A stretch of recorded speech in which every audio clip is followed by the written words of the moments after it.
The luxury passenger liner Celestial Dawn glides through the starfield, its hull gleaming with running lights. Inside the security center, Aria Voss reviews holographic displays with her team surrounding her. At 23, with flowing black hair and fierce green eyes, she's clad in a low-cut tank top that hugs her athletic curves, tight shorts accentuating her toned legs, and rugged boots with glowing neon tech holsters strapped to her thighs. Lyralei appears as a shimmering hologram, a mid-20s female hacker with scaled blue-green skin etched with glowing bioluminescent tattoos that dance like digital veins across her sharp angular features, piercing violet eyes flickering with streams of intercepted data. Clad in form-fitting rogue tech attire of a sleeveless vest embedded with holographic projectors, cargo pants lined with gadget pouches, and lightweight boots with anti-gravity soles that seem to hover even in projection, her long tendril-like hair extensions pulsing in rhythm with the code she weaves. Routine escort mission. Lyralei, your sister should reach the diplomatic station without incident, Aria says to the hologram. Lyralei's image flickers as she responds, Lyralei is more important than she knows, Aria. Those diplomatic codes she carries. Lieutenant Cairo Ian Voss, a hard-edged black male warrior in his early 30s with a chiseled jaw shadowed by stubble, piercing dark eyes under a cropped fade haircut, his broad-shouldered frame clad in tactical armor scarred from countless skirmishes, checks his handheld tool. Relax. What could go wrong on a luxury liner? There are no Dravex ships anywhere near this quadrant. Cairo disapproved of the more relaxed dress code Aria allowed for her team. But her results so far, leading the crew, had been outstanding. Zara Hale, a striking black female warrior in her mid-20s, is athletic and poised, with sharp cheekbones and intense brown eyes framed by tight braids. Her lithe build is clad in a low-cut tank top, and shorts similar to Aria's but with different colors. She shoots him a look. Famous last words, Iron. Cairo glanced back, trying not to be distracted by Zara's attire. Finn Harlan, a 20-year-old lanky tech geek with messy blonde hair, wire-rimmed glasses perched on a freckled nose, monitors his screens while stealing glances at Aria. All systems green, sensors show, alarms blare and red lights flash. Multiple contacts, they're not on any registry. Sleek, predatory ships emerge from hyperspace. They could be Dravex ally vessels based on their crimson markings. In the corridor is Jake Morrison, a rugged 30-something human male with weathered hands and calloused fingers from years of maintenance work, short cropped brown hair with hints of premature grey at the temples, piercing blue eyes that miss nothing, a square jaw with a day's worth of stubble, broad shoulders and a lean but muscular build that speaks of both military training and physical labor, wearing navy blue maintenance coveralls with rolled-up sleeves revealing forearms marked with old scars, steel-toed work boots and a utility belt loaded with tools and cleaning supplies, his posture carrying the alert confidence of an ex-soldier who's found peace in honest. He calmly mops the floor with noise-cancelling headphones on, oblivious to the chaos as passengers scream and run past him. He sings to himself, another day, another mess to clean up. Laser fire erupts behind him. He turns, sees the mayhem, pulls off his headphones and sighs. And I just finished this section. In the VIP quarters, Princess Lyralei, an elegant alien with silver blue skin and luminous eyes, clutches a secured datapad. She's beautiful, regal, but terrified. As the door explodes inward, 3 reptilian mercenaries storm in. They are human-sized, but powerfully built reptilian humanoids with thick, scaled hide that gleams like polished armor, muscular frames rippling beneath mottled green and bronze skin, elongated skulls with glowing amber eyes that track movement like predators, razor-sharp claws extending from thick fingers, and plasma weapons integrated directly into their forearm gauntlets.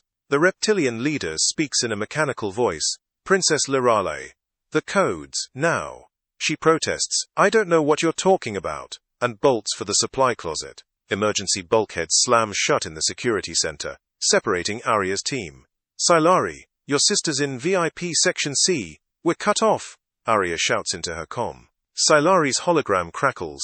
The emergency lockdown. I can't override from here. Cairo pounds on the bulkhead. These doors are 3-foot thick titanium. Zara adds, we need another way. Finn frantically types, I'm trying to reroute through maintenance systems but, Aria interrupts, watching security feeds. Wait, there's someone in the corridor. On screen, Jake approaches the VIP section with his cleaning cart. Jake wheels his cart down the hallway, surveying the laser-scorched walls. Plasma burns? That's gonna need industrial solvent, he mutters to himself. He hears muffled sobbing from a supply closet, and opens it to find Princess Lyralei cowering inside, clutching the datapad. "Lady, you okay? There's some kind of costume party gone wrong out here." She responds desperately, "They're not costumes, they're reptilian mercenaries, Dravek's allies, they want to harm me."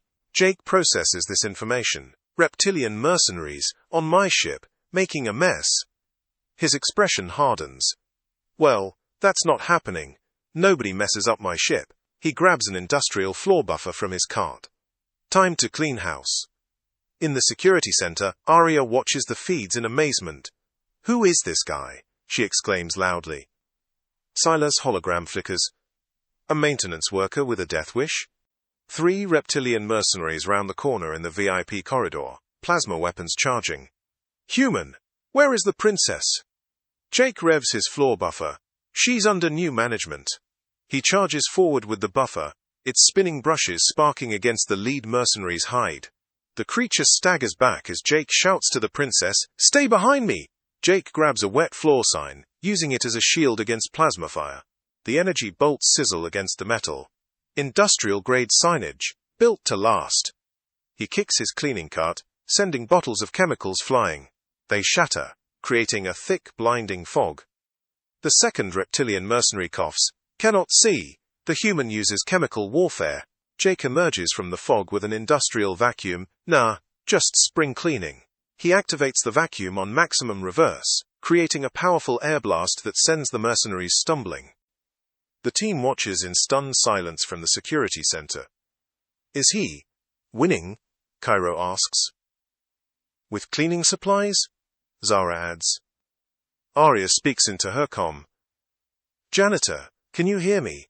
I'm Security Chief Voss." Jake's earpiece crackles to life as he dodges plasma fire, diving behind his cart. "Kinda busy here, Chief." Arya's voice comes through. "You need to get the princess to safety. More hostiles incoming." Jake spots a maintenance hatch and tells the princess, "Looks like housekeeping just got complicated. I know every vent, every pipe in this ship. We're going off the beaten path." Princess Lyralei asks, "How do I know I can trust you? I don't know you." Jake replies, "Lady, right now I'm your best shot at staying alive. And my name's Jake, so now you know me. Let's go." More plasma fire erupts down the corridor. Jake helps the princess into the maintenance hatch, calling to the approaching mercenaries, "Sorry boys, this area's closed for cleaning." He tosses a bottle of industrial degreaser that explodes in a slippery mess, sending the reptilian mercenaries sliding into walls. In the maintenance tunnel, Jake and Princess Lyralei crawl through the narrow space. "I'm Princess Lyralei of the Zephyrian Collective," she introduces herself. "Jake Morrison, Senior Maintenance Technician." "Nice to meet you, Your Highness," he responds. She observes, "You're not what I expected from a human warrior." Jake clarifies, "I'm not a warrior. Just a guy who likes things clean and orderly. Some folks say I am obsessed with that." Arya's voice comes through the comm. "Jake, sensors show 12 more hostiles boarding. They're hunting the princess specifically." Jake asks the princess, "What's on that datapad that's worth dying for?" She explains, "Diplomatic codes. If they get them, it could start a war between our species and yours." Jake stops crawling and looks back at her. "Well then, guess we'd better make sure they don't get them." More reptilian mercenaries storm through the ship, plasma weapons ready, searching room by room. The reptilian mercenary leader speaks into his comm. "The princess has a human protector. Find them both. Take the human out." In the security center, Arya tells her team, "That janitor might be our only hope of getting Lyralei to safety." Solari's hologram flickers with worry. "My sister, she's stronger than she looks, but..." Finn tracks them through his systems. "I'm tracking them through the maintenance system. They're heading toward engineering." Zara warns, "That's a dead end if the mercenaries cut them off." Cairo adds, "We need to find another way to help them." Arya responds with determination, "Then we'd better get creative." Jake and Princess Lyralei emerge into a larger maintenance bay where Jake checks his cart supplies. "Okay, princess, pop quiz. What's the most dangerous thing in a maintenance bay?" She guesses, "The cleaning chemicals?" Jake grins. Close. It's a janitor who's having a bad day. Footsteps echo from multiple directions as they realize they're surrounded. Jake grabs supplies from his cart. Time for the deep clean special. The luxury passenger liner Celestial Dawn continues under attack as Jake Morrison leads Princess Lyralei through the maintenance tunnels. Behind them, more reptilian mercenaries storm through the ship, their thick-scaled hide gleaming like polished armor, muscular frames rippling beneath mottled green and bronze skin, elongated skulls turning as their glowing amber eyes track movement like predators, razor-sharp claws extending from thick fingers, while plasma weapons integrated directly into their forearm gauntlets charge with deadly energy. The mercenary captain, larger than the others with battle scars across his scaled face, announces through the ship's comm system, "Find the princess. She carries something we need." The stakes become clear as he continues. Those diplomatic codes could start a war, and wars are profitable. In the maintenance tunnels, Jake helps Princess Lyralei navigate the narrow passages. "These codes," she explains breathlessly, "they're not just diplomatic protocols. They're military defense frequencies for 3-star systems." Jake stops crawling and looks back at her with new understanding. "So if these lizard boys get them..." She nods grimly. "Billions die, and the Dravex gain 3 more conquered worlds." Jake's expression hardens with military precision that wasn't there before. "Well, Princess, looks like this janitor just got a promotion to bodyguard." Aria Voss establishes communication through the ship's intercom system, her voice crackling through Jake's earpiece. "Janitor, I'm Security Chief Voss. I need you to get the princess to Docking Bay 7. Jake responds while helping the princess through a tight junction. "Name's Jake. And lady, your security's got more holes than my mop bucket." Aria watches the security feeds from the lockdown security center, amazed at Jake's resourcefulness. "Jake, I'm uploading a route to your location. Can you follow tactical directions?" Jake chuckles. "Mom, I spent 8 years in the Colonial Marines before I picked up a mop.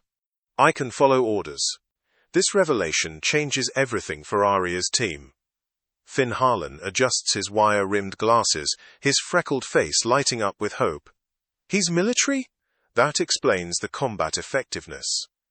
Cairo Iron Voss, still trapped behind the emergency bulkheads, speaks into his comm with new respect.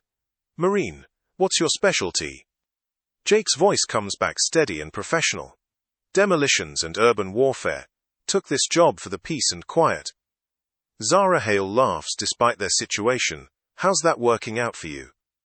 Jake responds while rigging a trap with cleaning supplies. "About as well as you'd expect." Princess Lyralei watches Jake work with growing admiration. As he sets up a makeshift explosive using industrial cleaning chemicals, she asks, "Why did you leave the military?" Jake's hands never stop moving as he explains, "Lost my squad on Kepler Station, Dravex ambush, figured I'd done enough fighting for one lifetime." He looks at her with determination. "Guess I was wrong." The princess touches his arm gently. "My father had a maintenance chief who saved our family during a coup. You remind me of him." Jake smiles for the first time. "Smart man. Maintenance workers see everything, know every weakness in a system." Solare's hologram flickers in the maintenance tunnel, her bioluminescent tattoos pulsing with urgent data streams. "Sister, you're doing great. Trust the human." The family connection becomes clear, as Solare's voice carries both professional assessment and personal worry. "Jake, I'm reading 4 mercenaries approaching your position. They're using thermal scanners." Jake checks his improvised weapons. "Thermal scanners, huh? Good thing I know how to mess with environmental systems." He begins adjusting pipes and vents. "Princess, ever seen a steam explosion?" The mercenaries reach the maintenance section, their amber eyes glowing in the dim light as they track heat signatures. Their leader, a scarred veteran with bronze scales, signals his team with claw gestures. Thermal shows 2 targets ahead. The human is armed with cleaning supplies. The other mercenaries hiss with what might be laughter, their forked tongues tasting the air. "Pathetic human. We'll tear him apart." They advance confidently, plasma gauntlets charging, not realizing they're walking into a carefully prepared battlefield. Jake and Princess Lyralei reach the ship's laundry facility, a vast chamber filled with industrial washing machines, steam pipes, and chemical storage tanks. "This is perfect," Jake mutters, surveying the tactical possibilities.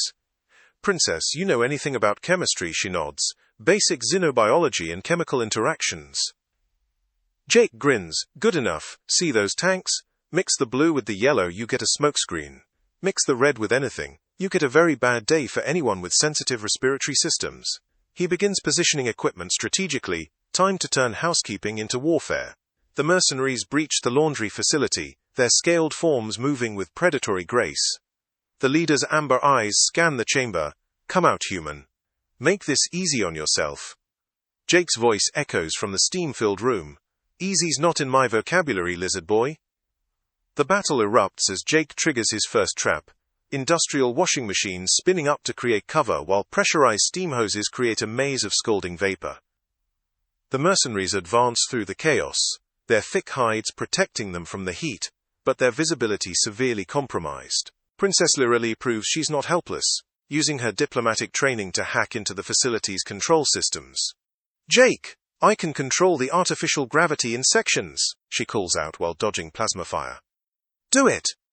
Jake responds, using the momentary weightlessness to launch himself off a washing machine, wielding an industrial floor buffer like a medieval mace. The spinning brushes catch one mercenary across his scaled face, sending him crashing into a chemical storage tank. The mixture creates a slippery, foul-smelling mess that even the mercenaries' enhanced senses can't tolerate. Arya guides them through the security feeds, her tactical expertise combining with Jake's field experience. Jake, 3 more coming through the north entrance. Zara's analyzing their movement patterns. Zara Hale's voice comes through clearly. "They move like pack hunters. Flank left, drive them toward your chemical traps." Jake follows the advice perfectly, using soap dispensers as projectiles, and creating a slippery chaos that sends the powerful mercenaries sliding into walls and equipment. "Marine training plus janitor knowledge equals one hell of a combination," he mutters while Princess Lyralei watches in amazement. The mercenary leader, frustrated by his team's struggles against cleaning supplies, decides to end the fight personally. His scaled muscles ripple as he advances through the steam, plasma gauntlet fully charged. "Enough games, human. Face me directly." Jake emerges from the mist, wielding a pressurized cleaning cart like a battering ram. "You want direct? Let's dance, Scales." The two clash in the center of the laundry facility, Jake's military training evident in every move as he uses the environment to his advantage, while the mercenaries' superior strength and natural weapons make every exchange potentially lethal.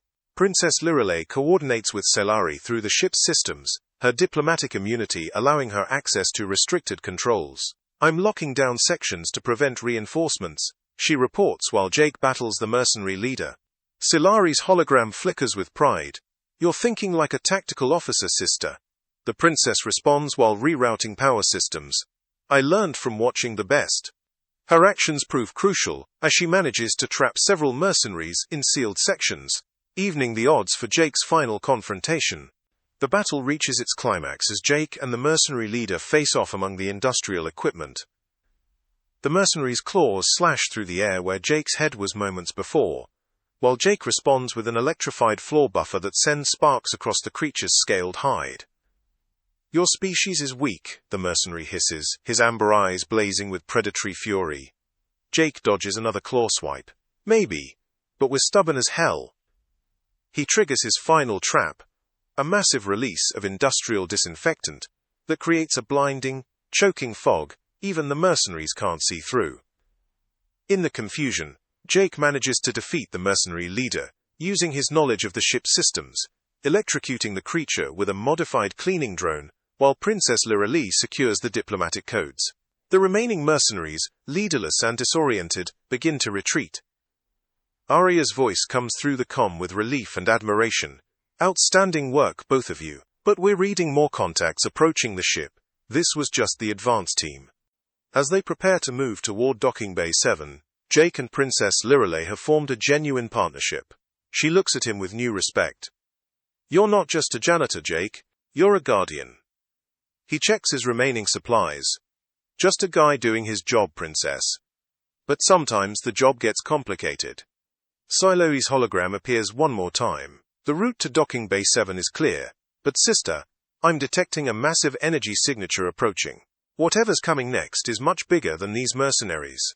They reach the entrance to docking bay 7, but Jake's military instincts immediately recognize the setup. The bay is too quiet, too empty, with perfect sight lines for an ambush. Princess, this feels wrong, he warns, but before they can retreat, the bay's lights activate to reveal the mercenary captain waiting with hostages from Arya's team. The captain, a massive reptilian humanoid with battle scars across his bronze and green scales, holds a plasma weapon to the head of a captured crew member.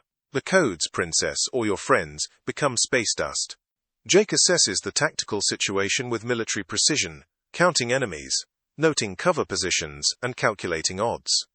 Sometimes, the biggest messes need the most creative cleaning, he mutters to Princess Lyralei. Arya's voice crackles through the comm with a hint of desperation and hope. Jake, we can't let them have the codes. The stage is set for the final confrontation, with Jake's improvised weapons and military training about to face their ultimate test against a prepared enemy holding innocent lives in the balance. The massive mercenary captain stands in docking bay 7. His battle-scarred bronze and green scales gleaming under the harsh lights, amber eyes fixed on Princess Lyralei, with predatory intensity. His razor-sharp claws still grip a plasma weapon pressed against the head of one of Arya's captured team members. I am growing impatient, Princess. This is your last warning. The codes or I start removing your friends, he growls, his forked tongue tasting the air for fear. Jake Morrison assesses the tactical situation with military precision, his janitor coveralls hiding the mind of a trained colonial marine as he counts 6 mercenaries positioned at strategic points around the bay, all with clear lines of fire. Princess Lyralei clutches the datapad containing the diplomatic codes, her silver-blue skin pale with the weight of impossible choices. If I give you these codes, billions will die when the Dravex invade those systems, she whispers to Jake. The mercenary captain's scaled lips curl into what might be a smile. And if you don't, these humans die right now. Choose quickly, Princess. My patience has limits. Jake's hand moves subtly to his cleaning cart, fingers finding the familiar weight of industrial supplies that have become weapons of war. Remember what I said about creative cleaning, he mutters, his voice carrying the calm confidence of a man who's faced impossible odds before. Arya Voss's voice crackles through Jake's earpiece, her tone mixing desperation with tactical assessment. Jake, there's one thing mercenaries never expect.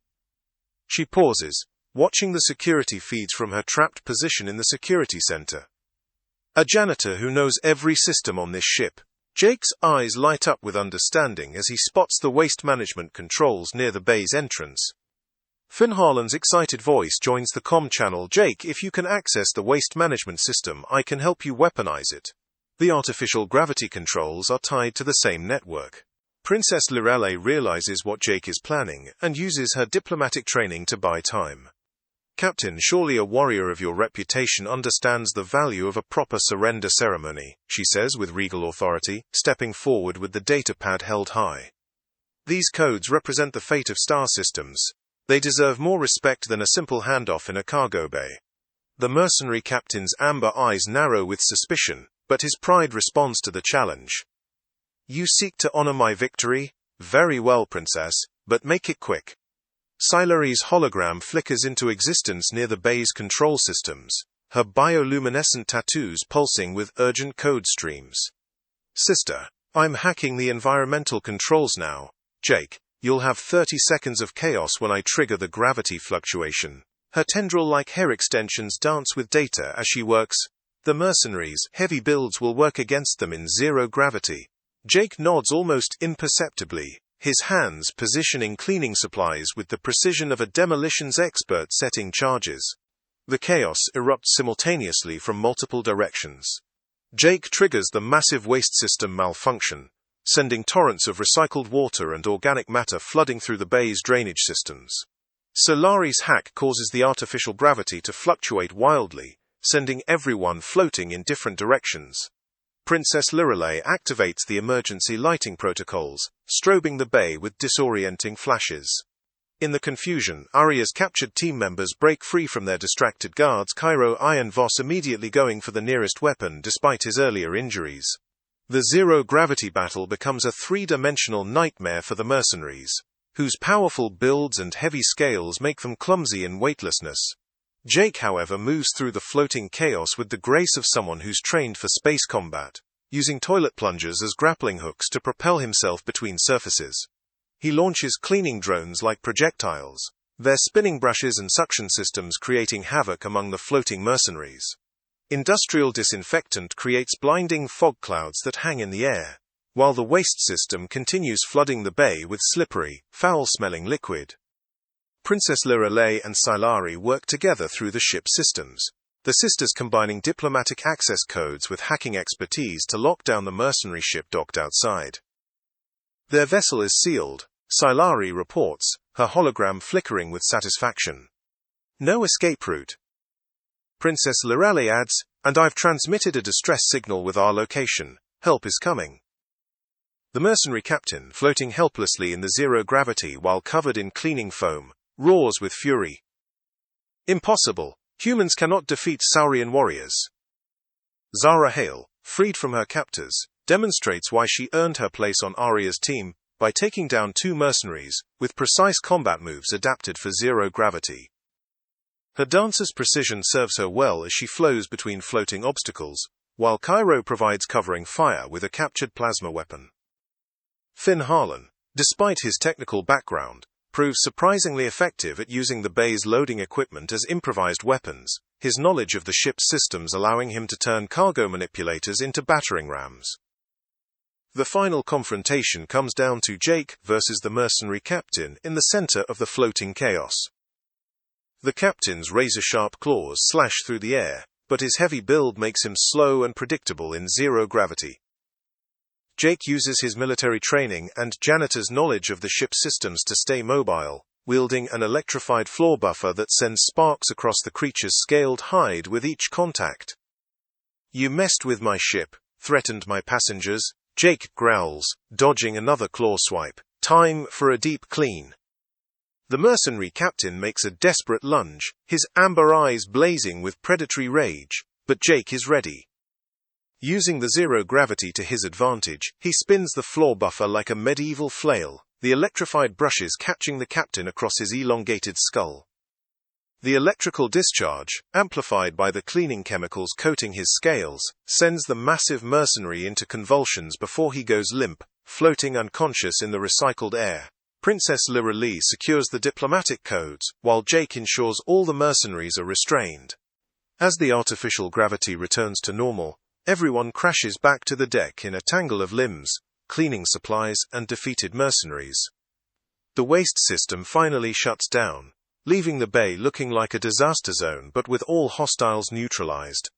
Arya Voss's voice comes through the comm with relief and admiration. "Outstanding work, all of you. The mercenary ship is secured, and colonial fleet vessels are on the way." Jake stands among the chaos, his coveralls soaked and his cleaning cart destroyed, but victorious. Princess Lyralei approaches Jake with genuine gratitude, her luminous eyes reflecting newfound respect. "You're not just a janitor, Jake, you're a guardian of peace." Jake surveys the destroyed docking bay, already mentally cataloging what it will take to clean up the mess. "Thanks, Princess, but someone's got to keep this ship running."